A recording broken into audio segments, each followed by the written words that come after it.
How do you know when your executive assistant is the wrong fit? You did the interviews, you onboarded them, you handed off the tasks, and for a while, maybe it felt like it was working. But now you're the one following up on things you already delegated. Clients are emailing you directly for things your EA should have caught. You're doing the work. I spent 8 years as an executive assistant myself. So I know exactly what it feels. And for the last 8 years, I've been on the other side, building and leading a team of EAs, supporting executives and founders. And I have clients who stayed with me for almost a decade. There are also team members who have been with me for up to 8 years and counting. That kind of retention doesn't happen in this industry without a system behind it. And today I'm going to show you exactly how to tell if your EA is a wrong fit, what to do about it before it reaches a client, and how to make the call without second guessing yourself for 6 more months. Step number one, recognize what's actually happening. Let's start with the signs. Because most of the founders I talk to already know something is off. They've just haven't named it yet. Here's what it looks like in practice. You're still doing the tasks you have explicitly delegated. Clients are bypassing your EA and coming straight to you. Not because they prefer you, but because something didn't get handled. Your EA is asking you what to do instead of telling you what they're going to do. Deadlines are slipping on client deliverables, not your personal tasks, client deliverables. And you've started fixing things yourself because it's faster than explaining it again. The last one is the one founders miss the most. You haven't officially pulled back the delegation. You've just quietly stopped trusting it. You're doing EA level work while you're paying for an EA. When that's happening, that's your signal, not when it explodes or when you start compensating. Step number two, diagnose before you decide. Before you do anything else,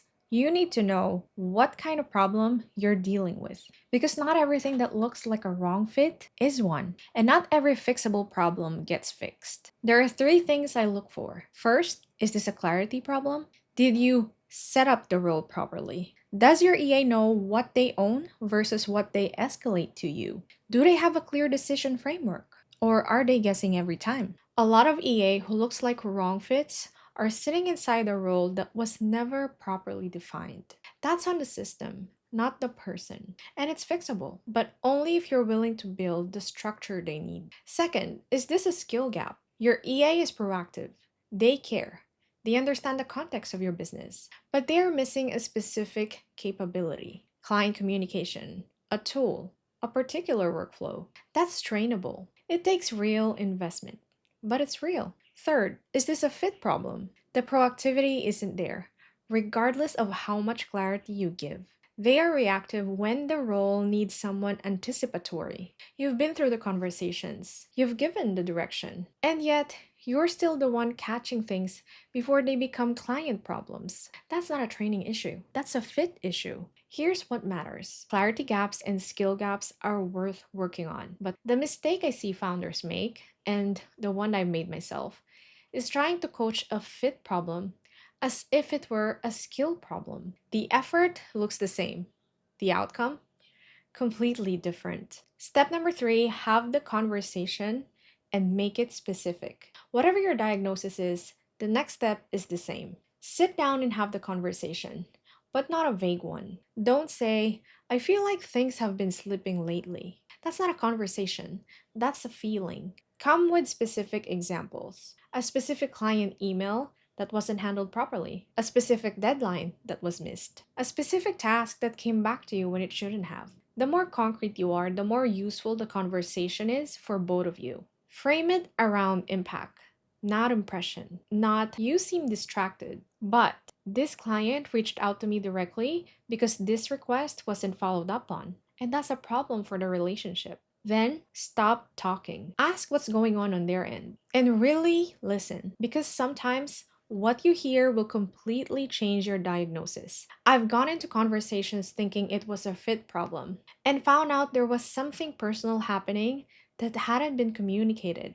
I've had the opposite too. How they show up in that conversation tells you a lot. Someone who takes accountability, asks clarifying questions, and wants to understand, That's a person worth investing in. But someone who deflects, makes excuses, or treats the feedback as an attack, that's also data. Step number 4, if it's fixable, build the plan together. If after the conversation you believe it's fixable, build the plan. Not for them, with them. When your EA has an input into what success look like, they own it. You can hand someone a list of standards and they'll meet it mechanically. Or you can build it together and they'll actually internalize it. That distinction matters than most people realize. Get specific on what good looks like, not be more proactive. That's meaningless. Something you can both point to. When a client request comes in, you own the response. You don't route it to me unless it affects cost,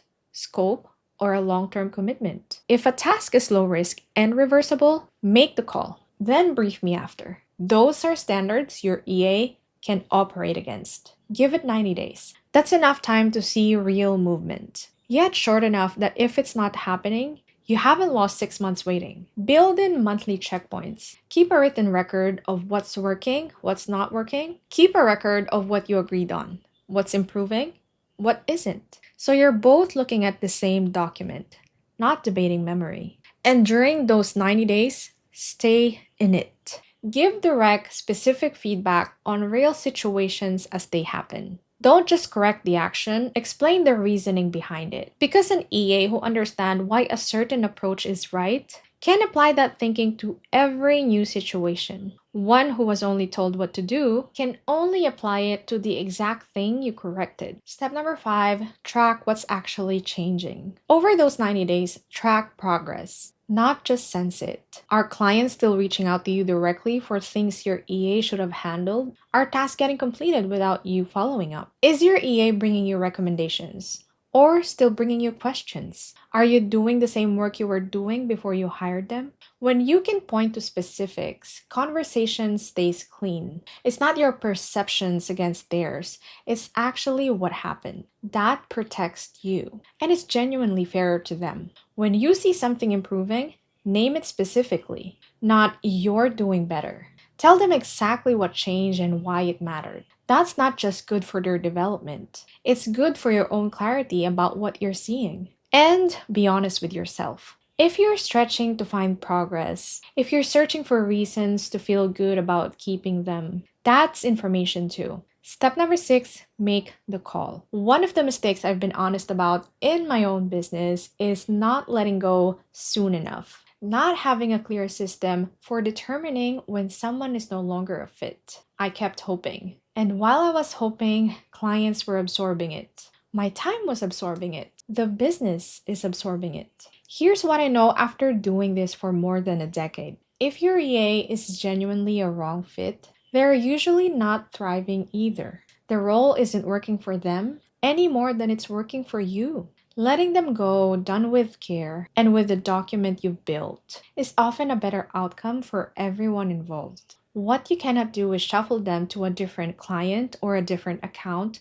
to avoid the decision. I've seen this. Founders move someone sideways and call it a solution. It isn't. The problem travels with the person, and now it's someone else's client absorbing it. Then, and this is the part most people skip entirely, look upstream. Figure out what broke down in your hiring process that led to this. What did you miss? What did you not test for? What signal did you see and choose to explain away? Because a wrong fit isn't just a management problem. It's almost always a hiring problem that surfaced later. That's where your system gets better for next time. Here's the bottom line. You didn't hire an EA to create more work for yourself. You hired one to build leverage. When that's not happening, the answer isn't more patience. It's a system. Diagnose it clearly, address it specifically, give it a real window to change, and if it doesn't, act. That's not harsh. That's how you protect your clients, your business,